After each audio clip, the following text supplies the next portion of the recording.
Pat Murphy showing a different side to himself this year. For a second time in a week, there was a game where he benched somebody, a starting pitcher who wasn't throwing strikes. We'll get to all that coming up next on Locked On Brewers.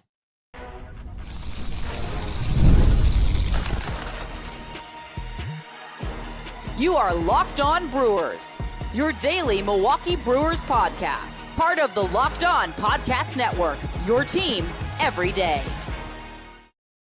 Pat Murphy shows, man, he's not having any of it. He is not having anything for his guys not playing the type of baseball that he wants, not making unforced errors, going out there and playing smart baseball, hitting the cutoff man, not making stupid errors, not getting picked off. And in the case of Tobias Myers, throw some strikes. Hi, everybody. Chuck Freeman, Locked On Brewers, part of Locked On Podcast Network. We are your team every day. Over to a Wednesday, everybody. Good to have you along here. Longtime sportscaster here in the state of Wisconsin. Proud sports talk show host and host of Locked On Brewers. Here, my third year. My favorite sports team. I love it. I love it. I wouldn't want to do any other team.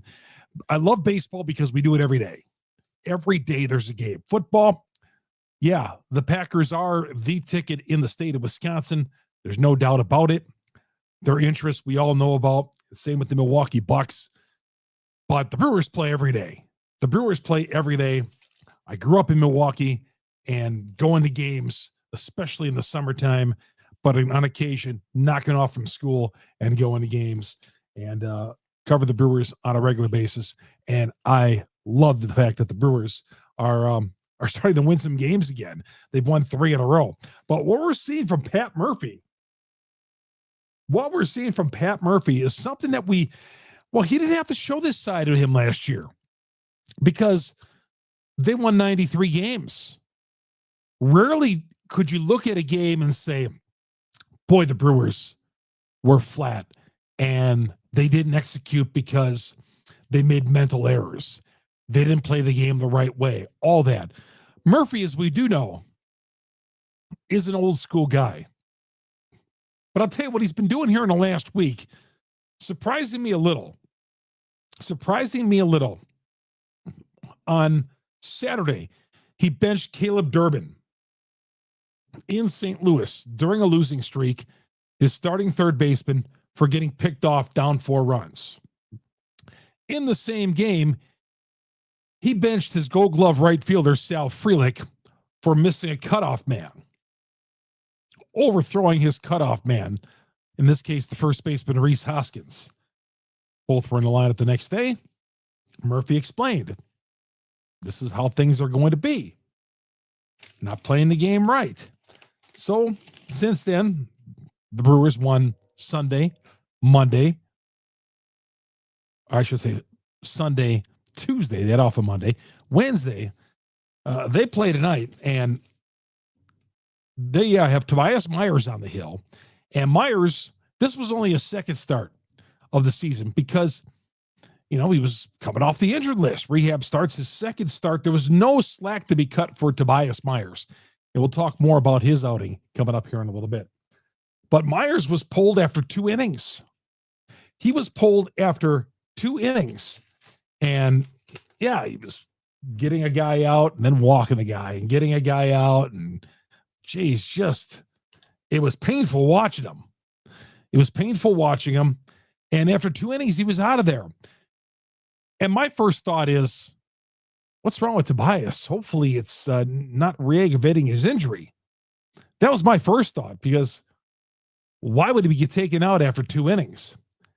And then we learn that Murphy wasn't having it. He says, I was sending a message to Tobias. There's nothing else. This is how we're going to do it. How about that? Didn't have any sympathy for Tobias just making a second start. Wasn't making excuses that it was only a second start. Some managers would come out there and make excuses and this and this and this. And Murphy, no doubt, has the back of his guys. No doubt. But it's been 3 young guys that he's had the back of. Would he do that to a veteran? Would he do that to a veteran? Christian Yelich, who struck out 3 times on 9 pitches. Would he do that to him? Would he do that to William Contreras? Would he? Would he do it to a Rhys Hoskins? Would he do it to Rhys? I don't think he'd ever do it to Yelich. Yelich, he's the golden boy. Yelich will be right back in there on Thursday. Maybe not, but he would never pull Yelich in a game. He would never pull Christian Yelich in a game. But at this point, Murphy is pulling guys in games, and in this case, a starting pitcher who only went 2 innings. And by pulling him, that means he put all the pressure on his bullpen to go 7 innings. And I know he's playing the White Sox, but still, it's a major league team. The Sox hung in there with the Brewers. He put pressure on the bullpen, knowing that they got to come back on Thursday now. I mean, he used 6 relievers because he took Myers out of the game. I like the idea that Murphy stuck to his principles there. You know what? I don't care if I got to use 6 relievers in this game. This is a bigger message than what he said on Saturday to Frelick and Durbin, pulling his starter after 2 innings, knowing, all right, I'm going to tax my bullpen. I know we got a day game tomorrow. We got the Cubs coming up this weekend. I don't care. I don't care who it is. At least this is what he's saying with the young guys.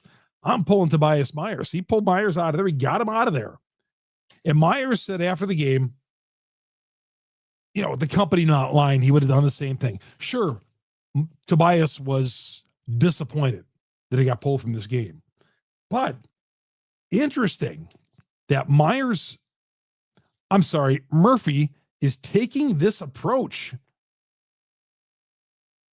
is taking this type of approach. You wonder, okay, that type of approach, that hard-nose, Ken Maka was a hard-nosed manager. I'm not comparing him to Ken Maka, but in this case, stay with me. Ken Maka rubbed a lot of his teammates, a lot of his players the wrong way. He managed the team after Ron Renneke. No, before Ron Renneke. Before Ron Renneke, he managed the team. And rubbed a lot of players the wrong way. In this case, the players do love him, Murphy. But I'm wondering, if you keep doing this, you're either going to have guys all playing the right way, or it could work in the other way. You know, you could lose your team. I'm just saying that's a possibility. I don't think that's going to happen, him losing the team, but he's pulled 3 guys since last Saturday. You know, Murphy, we see him at the press conferences, joking around, you know, friendly guy, kind of has that college coaches mentality. Well, he kind of has it in this case as well, too. Not only does he have his guys back, but he's saying, you're not doing the job. You are out of there. We'll see if that continues. Who's next? That's what I want to know. This is an interesting storyline here. Because, yeah, if he keeps doing it, anytime a guy is leaving a game now, you're thinking, okay, is it because of injuries? Or is that Murph just have enough of them?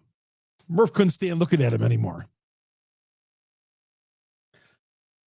I feel in the media, with the Milwaukee Brewers, we let them off lightly to begin with. Yes, we do. I'm not speaking for everybody, but I think we do. I think we let them off. We kind of look at the Milwaukee Brewers and kind of say, oh, here are the Milwaukee Brewers. Yeah, you haven't won a World Series ever. You've been to 1 World Series, but, you know, you got one arm tied behind your back. You're a small market, this and that, and whatever. You can't afford to spend any money. You know? So I feel like we make excuses for the Milwaukee Brewers. And I know I do, that you can't compete with the big boys, even though they've won the division title in each of the last 2 years. And they've been to the playoffs in 6 of the last 7. But I think in the media, we make excuses for these guys and maybe are not as tough on the organization as we should be. Right? Shouldn't we? I mean, I am tough in a sense where, my gosh, one World Series and the club's been in existence since 1969, Milwaukee 1970. That's a pretty embarrassing factor. 50 plus years and you've only been to one World Series. Yeah, it is pretty embarrassing. It is. And I don't think the Brewers get enough scrutiny. And I've said the Brewer fans have been fantastic. So we may let the Brewers off sometimes. But Murphy sounds like he's not doing that. He's not making excuses, at least for the younger guys. Will he have that same approach if a veteran on this team isn't living up to the style of play or the level of play, the high level of play that Murphy expects? Playing the game right, as the veteran managers always talk about. This guy plays the game right. Obviously, Murphy felt that the three guys who've been taken out of a game are playing the game right. We'll see. We'll see how it goes. So I put a tweet out today. Said, how do you feel about this, Brewers fans? How do you feel about Murphy pulling his guys? And of course, overwhelmingly, people are loving it, because in the fans in Milwaukee, we love that. We love that Lombardi style of play, right? Where, hey, you're not getting the job done for me, you're out of there. That's what we do as fans. Get him out of there. Guy can't hit a layup, get out of there. Guy striking out 4 times, get his butt out of there. Get his butt out of there. All right. Pitchers and Pitchers says, absolutely. You can't create a championship environment if poor play is on the field. To Pat, it is not acceptable. It shouldn't be. Sam says, hell yeah. Connor, yes, you have to hold others accountable to make sure the standard is set. Streak Smarter says, yes, totally agree. Nick says, totally agree. Trevor, yes, totally agree with Murphy. Not one negative response do I see with Pat Murphy pulling Tobias Myers or Caleb Durbin or Sal Frelick. Way to go, Murph. Back to the 500 mark and beyond. Actually, they're over the 500 mark. They're 16-15 right now. And a 4-5 road trip. They're over the 500 mark despite starting this road trip at 2-5. I should say 1-5. They are now 4-5 on this trip with one more game to play, and that is coming up on Thursday afternoon at the old Comiskey Park. We'll talk more about Tobias' start. Talk a little bit about that. Some other guys who contributed as well. Chuck Freeman here on Locked On Brewers. Part of the Locked On Podcast Network. We are your team every day. Thank you, everybody, for joining me here on Locked On Brewers. Monarch Money. Talk about Monarch Money. We use it in our family here because we want to find out where our money is going to. Is it going to things that we shouldn't be buying? Is it going to auto repairs? Is it going to eating out? Bingo, it's going to eating out. So you can find out where your money is going with Monarch Money. Is it going to entertainment? Is it going to online shopping? Well, it's easy to lose track where your money is going, but not with Monarch Money. They are your personal CFO, giving you full visibility and control over your finances. That's what we want, right? We want to start managing your money. We want to start building some wealth. It's a complete financial command center, Monarch Money. I'll give you insights on where you're spending money. Where is it going? Where's all the money going?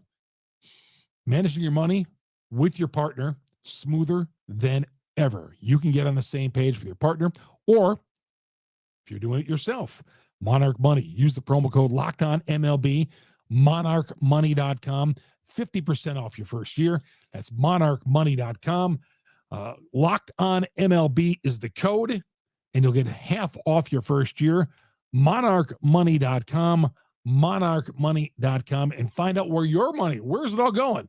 You'll find it out with Monarch Money. Take advantage of that 50% off offer when you use the promo code Locked On MLB. Chuck Freeman here on Locked On Brewers.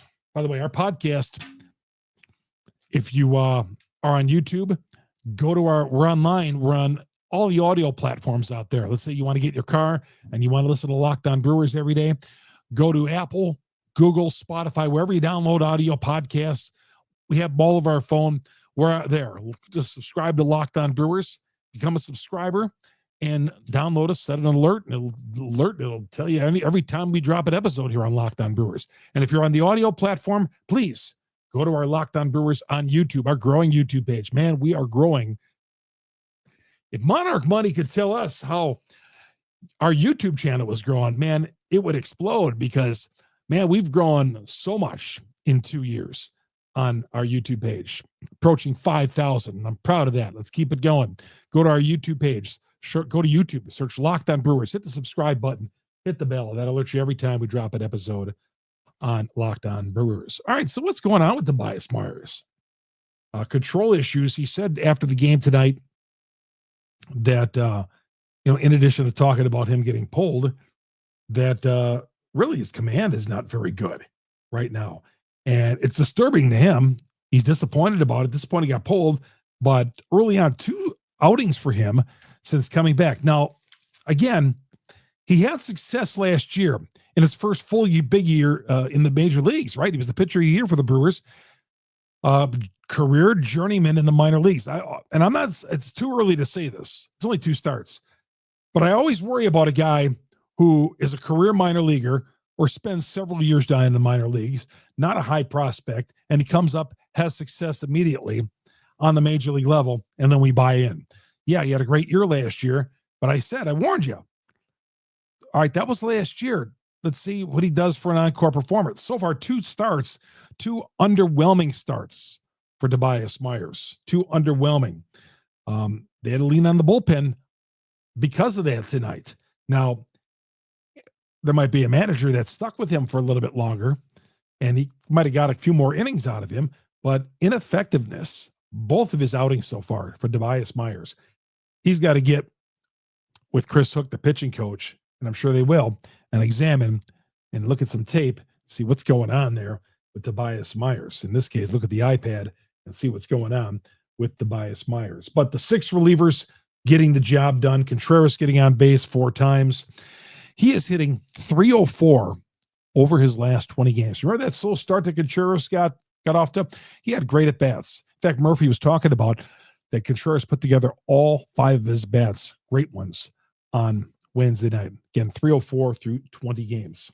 Turang missed the game with an injury, with an illness, with a sickness. He was not feeling well. And then Collins took his place at second base, and then Collins was hit by a pitch. He had to take it out of the game. The x-rays there after the game said the x-rays were negative.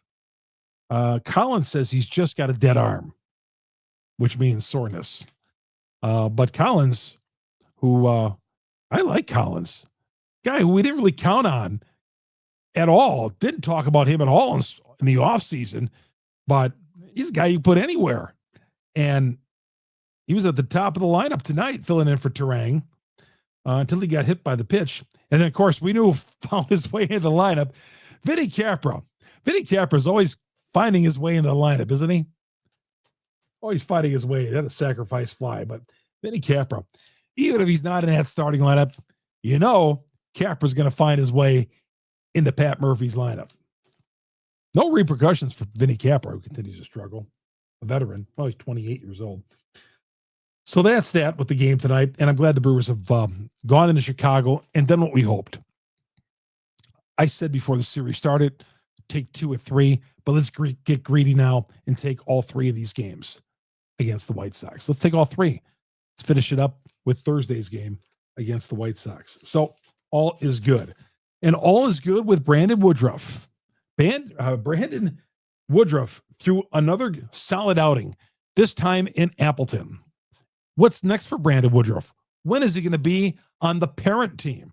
We'll get to that coming up next here on Locked On Brewers. Part of the Locked On Podcast Network. We are your team every day. We are an Amazon family right here in the Freeman household. Did you know your Fire TV is also an Xbox? Turn any TV into a gaming and entertainment hub.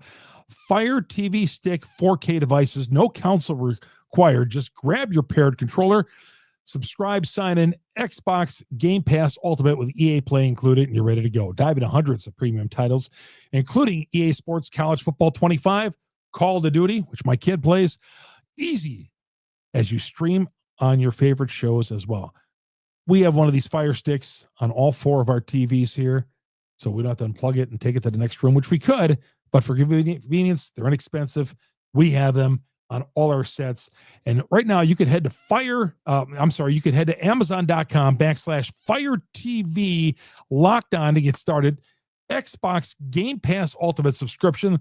The compatible controller is required by your household. You provide that, which you can get any store.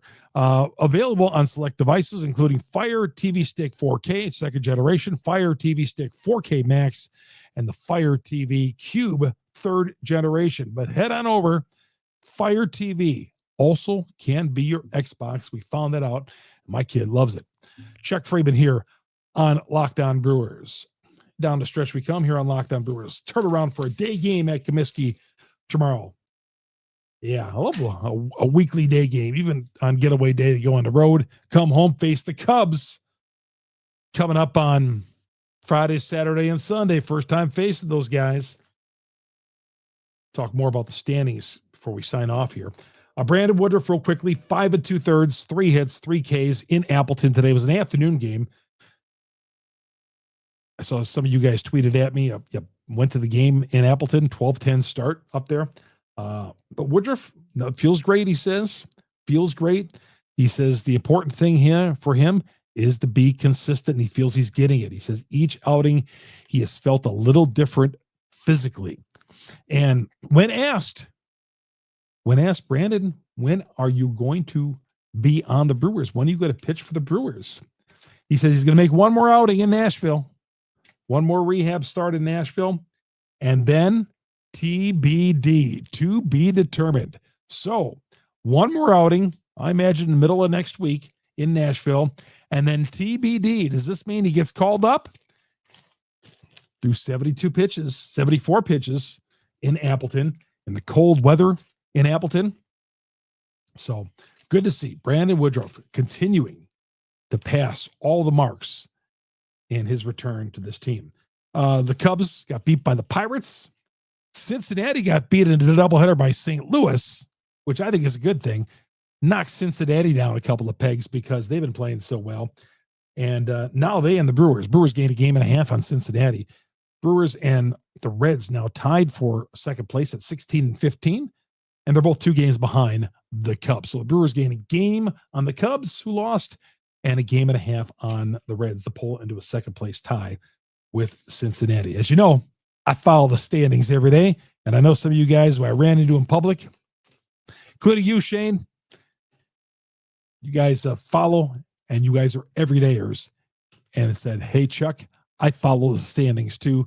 I follow them just like you. You're not the only one. All right. Brewers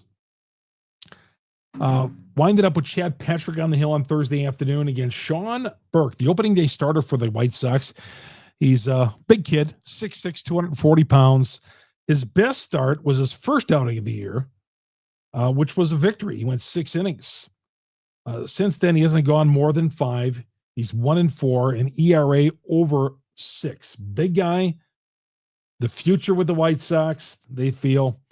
And let's hope that the Brewers can tag him early and often and get this one at Comiskey Park. Yes, I still call it Comiskey Park. And come back, face the Cubs on Friday night at AmFam Field. And by the way, I'll be at the game on Friday night. I'll see you there all weekend. And if you see me walking around, please say hello. I'll be sitting in the stands on Friday night, not covering the game. So I'll be sitting in the stands with the family near home plate. So if you see me walking around, please stop and say hello on Friday night. The fan in Pittsburgh, as of this, I don't know if you saw the drop. He fell out of the right field stands in Pittsburgh in the game against the Cubs. All the best to that fam and the family. And again, as of taping this, recording this late on Wednesday night, sounds like he's in critical condition, but I don't want to see that happen to anybody. None of us do. And God, my heart goes out to the guy and the family. So hopefully, I know it's in critical condition, but God, when I see fans go for balls and all that, and that wasn't the case here, and they lean over that railing, I just, I always fear. So, and that wasn't the case here. He fell over during play. I'm sure you've seen it on Twitter. It's just, it's a terrible sight. So, but all the best to that fan, and hopefully he makes a full recovery. All right, that's going to do it. Locked On Brewers. Again, you get us on Google, Spotify, Apple, wherever you download your podcast. We're the #1 Brewers podcast on the internet. And please go to our YouTube page, search Locked On Brewers, hit the subscribe button, hit the bell. I'll drop you every day, overnight, right here on Locked On Brewers. Sometimes late night, usually early in the morning. And I know some of you overseasers, some of you guys who are watching this overseas, you guys have tweeted at me. I appreciate that. It's daytime where you are, so that's all good. We'll see you tomorrow night, everybody. Hopefully the Brewers can get the sweep in Chicago, and we'll talk to you then. Go 2 games over the 500 mark. Chuck Freeman on Locked On Brewers. Have yourself a great Thursday, everybody.